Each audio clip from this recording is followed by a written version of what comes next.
What's up, Blasters? It's your favorite leaderboard legend here, and I'm on the PTR and I have crafted a new rogue build that is focused around the Elemental Surge. I think it is S tier, it is very, very strong, clearing pit tier 200 in 2 minutes, and let's get right into it. Alright, so in this clip I'm doing a tier 200. I'm only hunting the elites because we try to focus up them very quickly to gain progress in the pit.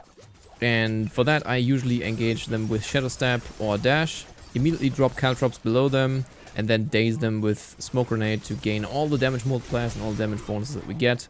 And the main damage comes from Elemental Surge, which I'm proccing through attacking with Puncture, and then proccing Bursting Venoms and Pestilent Points, which have a lot of lucky hit chance, and thus release the Elemental Surges that we see. Sometimes the damage of them is so high that they actually one-shot the elites, and other times it takes like 2 or 3 punctures to actually get them killed. I pick up the Channeling Shrine here. This clear was done without Blast Wave and without Artillery. I think if I had those two, I could definitely get a 1 minute 30 second clear, or potentially even a 1 minute 20 second clear. I try to move through the pit as fast as I can with all the cooldown reduction that I have on the gear. Engaging the elites here is usually very safe. You can see that my health bar is barely moving, because everything is just chilled, frozen, or stunned, or dazed from Smoke Grenade. And yeah, everything just gets blown up. And the explosions that you sometimes see are actually from Volatile Shadows.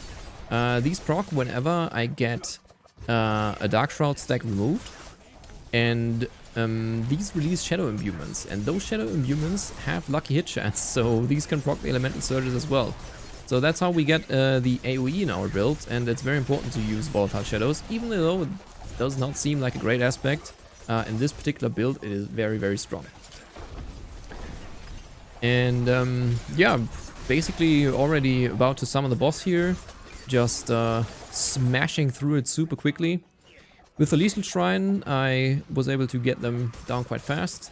Use Caltrops here to get the stagger bar up. Boss is staggered in 3 seconds, and then just keep hammering away with Puncture to kill it. Just using Shadow Step once in between to refresh the stack of Close Quarters Combat. There we go. So the build is very good, and as you can see here, it is also very good for farming Helltides. And yeah, the Blood Maiden here, making short work of the Heralds of her, and then, as you can see here, the Surges ticking up high, 10 million procs. Yeah, that was fairly decent. Pretty good. Also works well for Duriel. I saw the Duriel here, took like 3 seconds. And as you saw in the beginning of the clip, I even did a 4-man carry of Grigoire. Alright, I'm gonna do a quick overview of the gear. You can also find everything that I use in the planner. Other than the tempers, everything should be in there. The planner is not fully updated yet, but I will show you in-game what I'm using right now. So on the helmet, we want to run Dexterity Armor if we don't have a maxroll Juggernaut. Otherwise, you can use Max Life. Cooldown reduction is very nice and useful for the build. And I use different lucky hit chance 2 tempers on the different types of gear. Like we have Stun here, Freeze there, another Freeze. Then we have Immobilize and Daze. This is important because we want to stack different types of lucky hit chance 2 inflict crowd control to stagger the boss as quickly as possible. Then we pick 1 more resistance to fully cap out our resist to 70%. And then use gems depending on what else you need. We use Might because we are spamming Puncture, so we will get the damage reduction all the time. And damage reduction is a premium on the PTR, so you want that as much as you possibly can. Then we have Umbrus on the chest. I used Umbrus on the necklace before, but I have found that with this build, the healing from Siphoning Strikes and the fact that everything is stunned, frozen, and dazed all the time makes it take very little damage, and healing it back up is not as important than it would be in other builds that do not have this sort of crowd control. You can heal up fine with Siphoning Strikes or just hitting the potion button, and this is why I moved Umbrus back to the chest, so that we open up a new damage modifier aspect on our amulet. We use Dexterity here, because Dexterity is very good to scale the surge damage, Max Life, and Ranks of Dark Shroud. Also using Chance of Freeze here, as I said, and a Resistance to cap out. On the gloves, we want to run Dexterity, Attack Speed, and Lucky Hit Chance. By the temper, we do damage to crowd control wherever we can get it, because we want to scale close quarters combat damage. And chance to freeze is very nice again to increase crowd control and have uptime on frigid finesse. For the aspect, we use inner calm to increase our damage while we're standing still. We do stand still quite a bit, especially when we fight bosses, for example. 3 seconds is quite long, but it does happen versus bosses, and it increases our kill time significantly.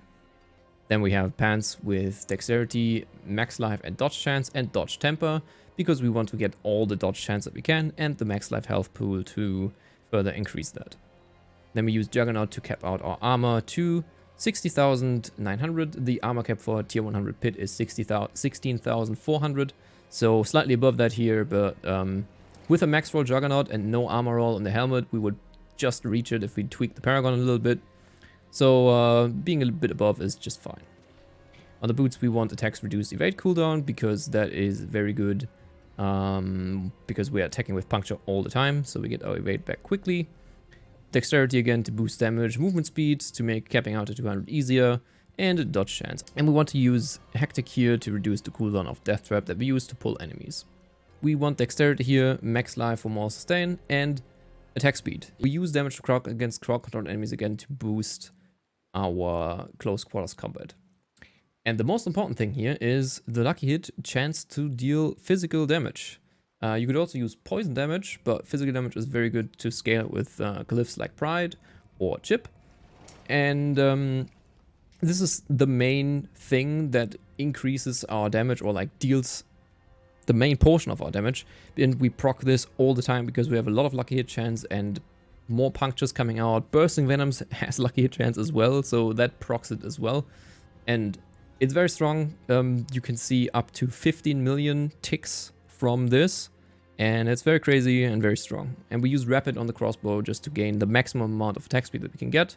We want to cap out the attack speed in cap 2 possibly as well.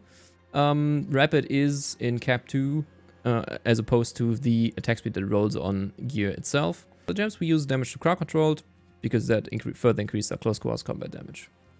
On the amulet, we want to run Exploit and Frigid Finesse. Ideally, you would want Malice as well, or Lucky Hit Chance, but movement speed is also fine. Because these 2 passives here increase our damage quite a lot. Weapon Mastery does not increase the damage of Surge, so we do not run that. Then we have movement speed here, and also temper just to reach the cap again. You could also run dodge chance if you have a lot of movement speed, like a high roll movement speed on this one. This amulet here is only 873, so it has a little lower value in movement speed than others. It's kind of weird, but it is what it is. So if you have a good amulet with like all the passives or movement speed and high movement speed, then you can, instead of the move speed temper, just use dodge chance. On the ring, we want dexterity, max life, lucky hit chance. I think this is the most optimal combination. On this ring, I have max life, lucky hit chance, and all resist, because all resist is necessary to cap out smoothly. Alternatively to the max life, you could also run dex, but I think lucky hit chance on both is actually really good. For the tempers, I used agility cooldown reduction, just because we do not run any imbuements and we do not benefit from anything else really. So agility cooldown reduction is very, very good to move quickly through the pit or to the Helltide or do whatever you want to do. It's super, super useful, and I think it's one of the best things to get here, because it reduces the cooldown of Caltrops, Dash, and Shadow Step simultaneously in one single roll, and that's pretty crazy. Same thing here, and for both rings, we do want to add damage to crowd controlled as well. Right, on the amulet, we also use Edge Masters to increase the damage. Edge Masters, for some reason, does work with Elemental Surge, so it's a very good thing to run, and having it on the amulet will increase our damage significantly. On the rings, we want to run Pestilent Points, just for our Puncture to be able to proc Bursting Venoms. And on the other ring, we run Volatile Shadows. Why do we run Volatile Shadows? Well, it's not about the damage from Volatile Shadows itself, it's more about the fact that it does apply Shadow Imbuement, and Shadow Imbuement gives us a 12% increase to non-physical damage, which does affect Surge.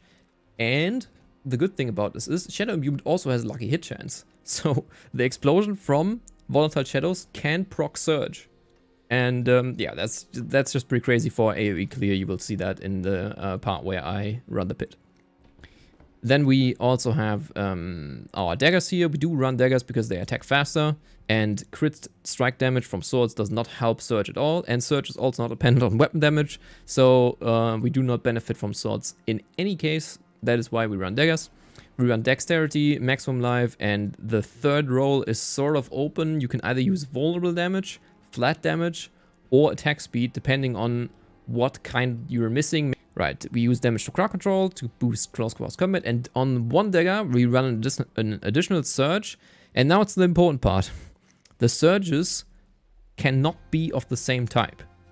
Why? Because if you have two surges of the same type, the surges won't proc anymore. I assume that this is a bug, and we have concluded in testing that it's probably going to be different in live when it's released. But for now, use two different types. Ideally, you would want physical and poison here, but I do have fire, so that is fine.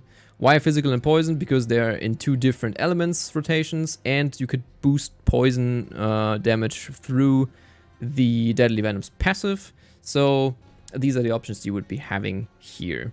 Anyway, we use aspects of elements to increase our damage again, and on the other dagger we have dexterity, max life, and attack speed. As I said, whether it's attack speed or something else depends on where you do have attack speed already.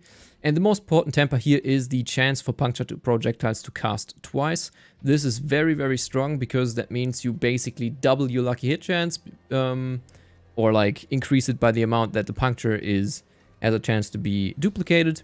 So every single puncture that you throw has a 50% chance to be another puncture, which means more procs, more healing, more everything. Here we have bursting venoms. Whenever we score a lucky hit, we have a chance to release a pool. That pool itself has lucky hit chance and can proc elemental surge, so that makes it very strong if you proc multiple pools on top of each other. That happens very frequently versus bosses, so good stuff. We don't even run poison imbuement, still good. Alright. For our skill tree, we run puncture, we do not run any core skill, we run puncture with the vulnerable and more blades. Fundamental puncture upgrade, we run sturdy for more damage reduction. Siphoning strikes, even though we don't have any critical strike chance, this still procs fairly often and has replaced undying for me, and it works pretty fine because we have a lot of skill points from not running any core skill, so picking that up is very easy. And we do have an insane amount of lucky hit chance, so whenever we score a crit, it's basically guaranteed to heal us, which is very nice. Then we use Discipline Chair Step for the cooldown reduction, when we hit a new enemy to move faster through everything. Rugged is very important because there's a lot of ground damage effects that deal damage over time, and also like poisoning damage that you can take in pit, and the damage intake is very high, so 27% is very good here.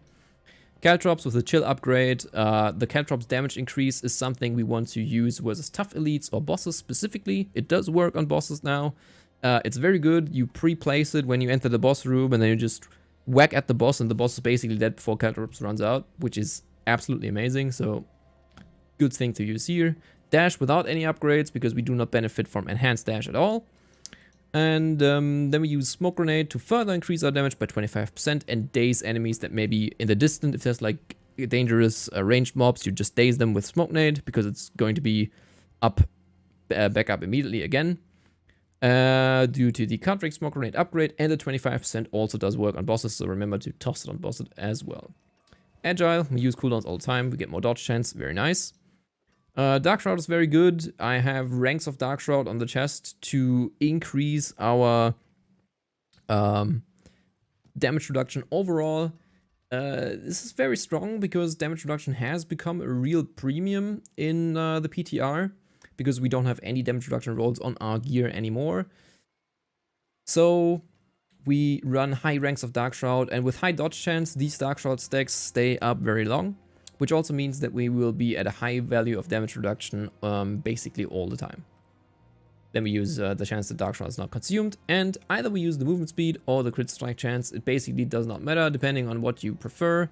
I think I could also get the crit strike chance here to maybe get more healing from siphoning strikes, but I am slightly below move speed cap without this, so I opted to just run it because 200% move speed just feels good. Then we have ranks of exploit. This is very strong. Healthy and injured enemies. It does work with Surge. Malice, it does work with Surge. Stuff's vulnerable all the time, so it's very strong. Weapon Mastery does not work with Surge, so we do not run it. Plain simple. Then we run Shadow Imbuement for the increased crit chance to get injured, and for the important Mixed Shadow Imbuement, which increases the amount of non-physical damage the enemies take by 12%. Again, ideally you would want Poison as a surge on your crossbow. I do not have that, I have physical, so I do not benefit from the 12% here, but I have the fire on my dagger, so I do benefit for the smaller surge for this, but yeah. Then we have Deadly Venom to access debilitating toxins. This is very good, because with Pestilent Points and Bursting Venom, stuff is poisoned, so we take less damage from them. Very important. And also Chemical Advantage is also in Cap 2, so we increase our attack speed again in Cap 2 by up to 15%, depending on how many enemies are poisoned. And as Bursting Venoms is up all the time, and there's stuff poisoned all the time, we get a lot of attack speed from that. Then we run Frigid Finesse to increase our damage against chilled and frozen enemies. Stuff is frozen all the time because of Caltrops and because of the chance to freeze that we have on our gear. So this is essentially a 50% free damage multiplier. And also when the boss is staggered, this activates and lets us deal insane amounts of damage. Then Innovation to access Alchemist's Fortune. Alchemist's Fortune is very important because we want to increase our lucky hit chance to proc Bursting Venoms and Surge very often.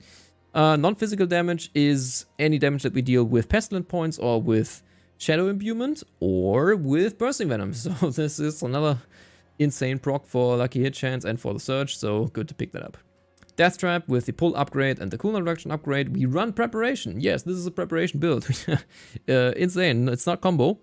So very good. Death Trap has a 40-second cooldown right now for me, and with Hectic that is basically up very, very often as well. So it's very potent and very strong to run. Grouping up the mobs together is very good because you can group them up on a Caltrop or maybe on a Bursting Venoms pool, and then they get annihilated, and it's very satisfying. And we run a close quarters combat to increase our damage versus crowd controlled, and our global damage will be increased by 110% once both parts are active. Very, very strong, very good, very easy to get damage to crowd controlled on Paragon and gear, so this is the optimal choice. I have tried Victimize, but the problem is the Surge itself does not have a lucky hit chance, so it does never proc Victimize, and so you do not get any benefit from that. Alright, and finally for the Paragon, we run Exploit on the first one to get vulnerable. Then we do have Cheap Shot, where we run Devious to boost up the damage that we do when we apply a crowd control effect. And this works with the Surge, so go ahead and use it. Very easy to stack that up because we apply crowd control with every single attack. Pick up more damage to crowd control, pick up Cheap Shot for more damage against crowd control, pick up this for more damage against crowd control, and Safeguard to get less damage from elites. Very important because the ground effects from elites, and generally elites hurt very hard, so it's good to have that. Up top here we have the No Witnesses board where we socket in Pride. This is now very important and nice because we do have physical on our crossbow, so it does benefit, the Surge does benefit from Pride. And we use Pride here to boost up more max health and flat damage. And it's a very good node to use here. Then we move up to Tricks of the Trade where we pick up damage reduction. This is, I think Tricks of the Trade is a very mandatory board now that damage reduction has become such a premium. I run both damage reduction from close enemies and distant enemies here, just to have more survivability in Pit Tier 200, which does hurt quite well. So some armor here.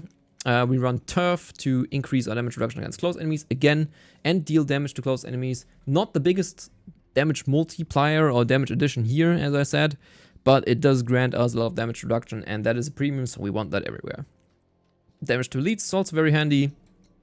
And then we move to Exploit Weaknesses. Exploit Weaknesses has been buffed to 25%, and this is very beneficial to this build because we attack quite fast, so it builds up the stacks very, very fast. And we also get damage reduction from vulnerable enemies. We do not hit the requirements for this one here, but it doesn't really matter because we just benefit from it as well anyway, and the other damage reductions are more important. Then we have some vulnerable damage here, and here we run Control with 49 points in intelligence to fully boost up our damage to crowd controlled and get more damage for close quarters combat. Control itself gives us a 20% increased damage against frozen enemies. This does work with the Surge as well, so very good stuff overall. And as our last part, we use Deadly Ambush, but without the Deadly Ambush legendary node because crit strike damage again doesn't do anything for Surge. So we run spring loaded instead to decrease the damage, the time it takes for Death Trap to arm, which is very handy and makes Death Trap feel very good. And then some damage reduction from trap skills is also very handy. And lastly, we run ambush. Ambush does work for the surge, so we run that. 10% more damage whenever enemies are affected by a trap. As we spam Caltrops like no tomorrow and Death Trap, basically stuff is affected by the traps all the time, so we get a lot of damage here. Alright guys, that's it for this video. I hope you enjoyed it. And if you want to see more videos like this one, then make sure to subscribe, leave a comment, and follow me on Twitch and YouTube. And also, as always, keep blasting and enjoy the last days of the PTR. I'm having a lot of fun, and I hope to find a few more builds that are going to be strong and potentially break the pit even further.